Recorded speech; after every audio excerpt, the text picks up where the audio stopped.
श्री गणेशाय नमः। पापांकुशा एकादशी व्रत कथा। धर्मराज युधिष्ठिर कहने लगे कि हे भगवान, अश्विन शुक्ल एकादशी का क्या नाम है? अब आप कृपा करके इसकी विधि तथा फल कहिए। भगवान श्री कृष्ण कहने लगे कि हे युधिष्ठिर, पापों को नाश करने वाली इस एकादशी का नाम पापांकुशा एकादशी है।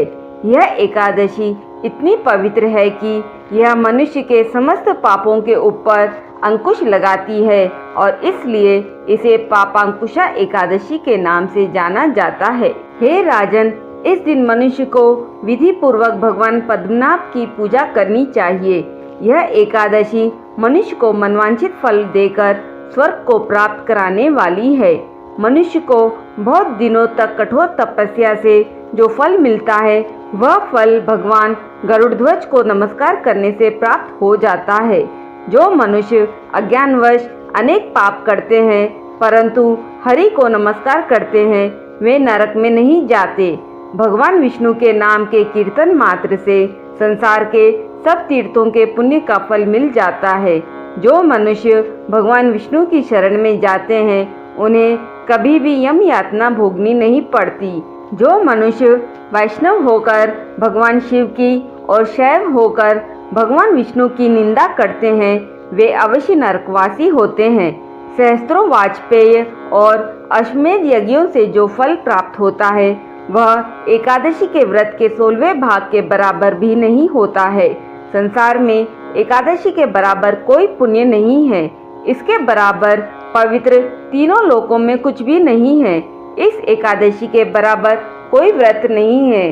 जब तक मनुष्य पद्मनाभ की एकादशी का व्रत नहीं करते, तब तक उनकी देह में पाप वास कर सकते हैं। हे राजन, यह एकादशी स्वर्ग, मोक्ष, आरोग्यता, सुंदर स्त्री तथा अन्न और धन को देने वाली है।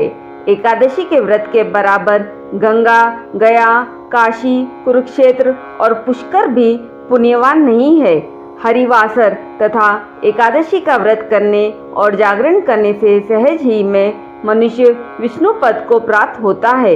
हे युधिष्ठिर, इस व्रत के करने वाले 10 पीढ़ी मातृपक्ष, 10 पीढ़ी पितृपक्ष, 10 पीढ़ी स्त्री पक्ष तथा 10 पीढ़ी मित्र पक्ष का उद्धार कर देते हैं।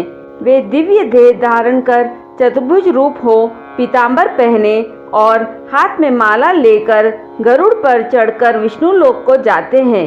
हे नृपोत्तम, बाल्यावस्था, युवा अवस्था और वृद्धावस्था में इस व्रत को करने से पापी मनुष्य भी दुर्गति को प्राप्त न होकर सद्गति को प्राप्त होता है।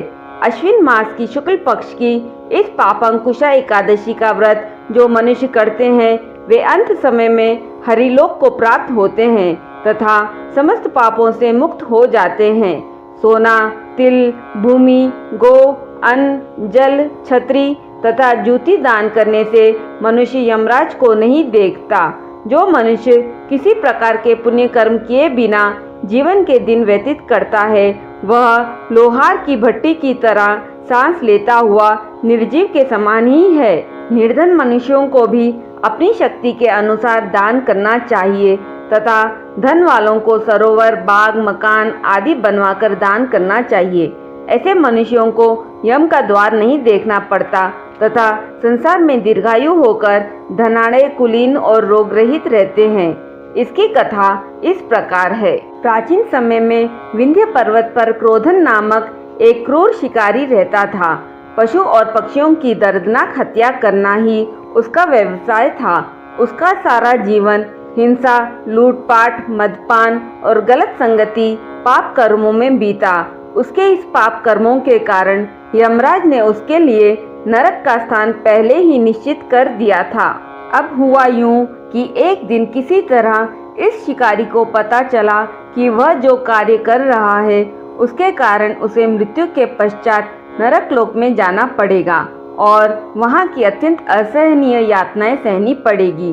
तो मृत्यु के बाद मिलने वाले इस कष्ट से घबराकर वह शिकारी अंगिरा ऋषि के आश्रम में पहुंचा और महर्षि अंगिरा के चरणों पर गिरकर प्रार्थना करने लगा। हे ऋषिवर, मैंने जीवन भर पाप कर्म ही किए हैं।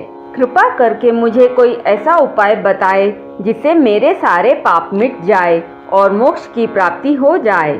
उसके निवेदन पर महर्षि अंगिरा ने उसे अश्विन शुक्ल की पापांकुशा एकादशी का विधि पूर्वक व्रत करने को कहा। महर्षि अंगिरा के कहे अनुसार उस शिकारी ने यह व्रत किया और किए गए सारे पापों से छुटकारा पा लिया और इस व्रत पूजन के बल से भगवान की कृपा से वह विष्णु लोक को गया।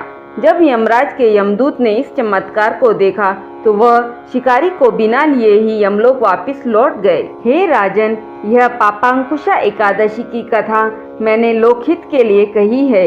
इसे पढ़ने अथवा सुनने से मनुष्य सब पापों से छूट जाता है। एक बार प्रेम से बोलिए राधे राधे।